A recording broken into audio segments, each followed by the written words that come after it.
Generasi 90-an, korang masih ingat iklan-iklan TV Malaysia zaman dulu. Aku nak test memori korang dengan 10 soalan iklan klasik yang buat kita semua rindu. Kalau korang boleh teka 8 dari 10, tahniah. Zaman kecil korang memang berbaloi. Jom main. Produk apa yang diiklankan dengan lagu Antara Anya dan Jakarta versi Melayu?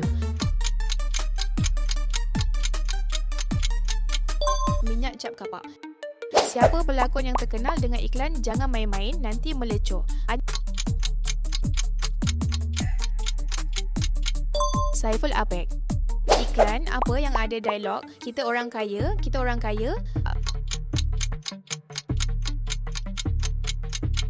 Susu Ideal. Produk apa yang diiklankan dengan karakter Upin dan Ipin versi awal? Mami. Iklan rokok apa yang menggunakan lagu Getaran Jiwa? Dunhill. So, kau dapat skor semua betul setakat ini. Kalau tidak, tak apa. Cuba jawab soalan berikut. Siapa penyanyi yang menyanyikan jingle iklan Maggi Curry sedapnya sampai menjilat jari?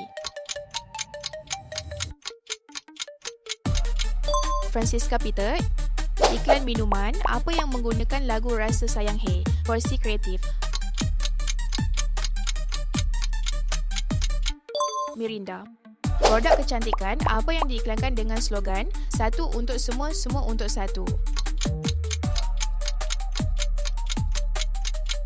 Safi. Iklan apa yang menampilkan budak bernama Alid yang suka makan sardin? Sardin 3 singa. Soalan last. Siapa pelakon yang membintangi iklan Jangan takut saya cuma penyapu lantai?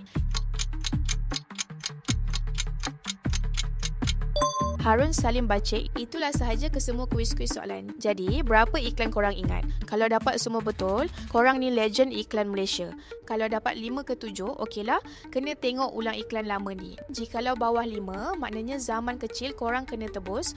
Okey kawan-kawan, like jika korang rindu zaman iklan TV dulu. Sila komen iklan kegemaran korang. Dan subscribe untuk lebih banyak kuis nostalgia. Jumpa lagi.